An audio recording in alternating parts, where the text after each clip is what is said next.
আসসালামু আলাইকুম ম্যাডাম। তুই এনে কেন আইছিস? হ্যাঁ, আমার চাকরি হয়েছে, আজকে আমার জয়েনিং ডেট। আর আমি আমো না? এমন একটা ভান্দটাছে মনে হয় ডাক্তার ইঞ্জিনিয়ারের চাকরি হয়েছে। ডাক্তারের চাকরি একটা চাকরি, ইঞ্জিনিয়ারের চাকরি একটা চাকরি।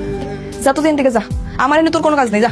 তুই কি মনে করছিস তুই আমার যাইতে কবি আমি চলে যাবো? এখন কি আমি তোর প্রেমিক নাকি? আগে তোর কথা আমি উঠতাম বসতাম, আগের দিন তো শেষ। তুই চাষটা কি? এই যে তোর হোটেলটা দেখতে পাচ্ছ, এটা আমি নিজের করে নিতেছি তোরই বিয়ে করতে। আমগো হোটেল নিজের নামে করবি না?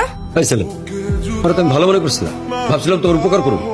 এই জায়গায় এসে তুমি রান্না করবা, নাম কামাইবা, তা না করে উল্টা তুমি আমার হোটেলে নজর দিছো। আমি কি খাল কেটে কুমির আনলাম নাকি? আমি কি এমন খারাপ কথা কইলাম কোন? তুমি নাকি আমার হোটেল নিজের করে নিবা কইছো? হ্যাঁ চাচা কইছি। এখন নিজের করে কাম না করলে কাম কি ভালো হইব? নিজের ব্যবসা মনে করে কাম করলেই তো কাজটা ভালো হইব, তাই না চাচা? পর পর মনে করে যদি আমি কামটা করি ভালো হইব। বলে তো ঠিকই কইছে, তোমার মায়ের যে কি হয়েছে কালকে থেকে তোমার সহ্য করতে পারতেছে না। আমার মনে হয় কি চাচা, আপনার মেয়ে আপনার হোটেলে ভালো চায় না, ওরা একটা পোলা দেখে বিয়ে দিয়ে দেয়। আব্বা কিন্তু বেশি বেশি কইতাছ। ও তো ঠিকই কইতেছে, কি ঠিক কইছে? তো বিয়ে দেওয়া দরকার। না, আমি বিয়ে করবো না। আর তুমি কি এর মধ্যে কি কইতাছ?